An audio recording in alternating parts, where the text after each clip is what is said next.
Praise the lord. రండి మనం ఈరోజు దేవుని వాక్యం చదువుకుందాం. ఏబు గ్రంథం 38వ అధ్యాయం చదువుకుందాం రండి. అప్పుడు యెహోవా సుడిగాలిలో నుండి ఈలాగున ఏబుకు ప్రత్యుత్తరం ఇచ్చెను.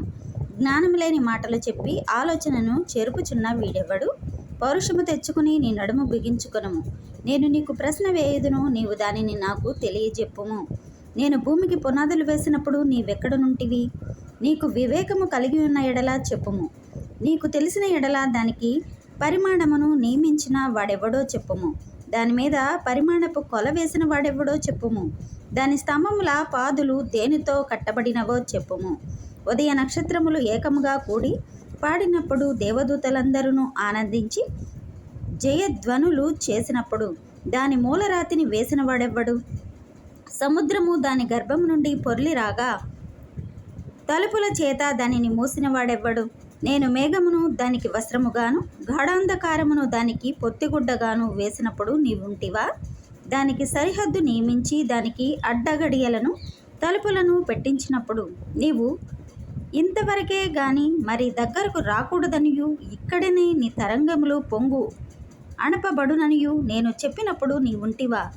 అరుణోదయము భూమి దిగంతముల వరకు వ్యాపించినట్లును అది దుష్టులను తనలో నుండకుండా దులిపివేయునట్లును నీవెప్పుడైనా ఉదయమును కలగజేసితివా?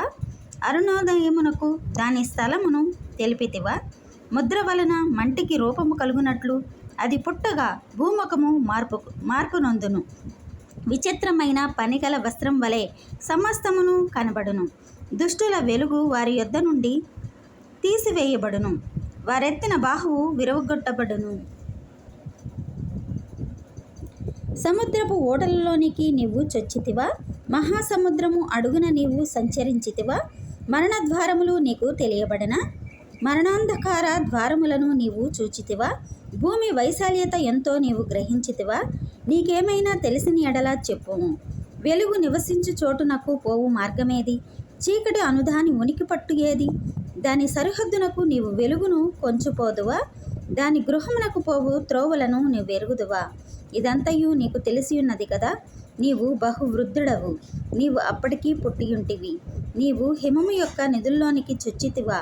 ఆపత్కాలము కొరకును యుద్ధము కొరకును యుద్ధ దినము కొరకును నేను దాచియుంచిన వడగండ్ల నిధులను నీవు చూచితివా?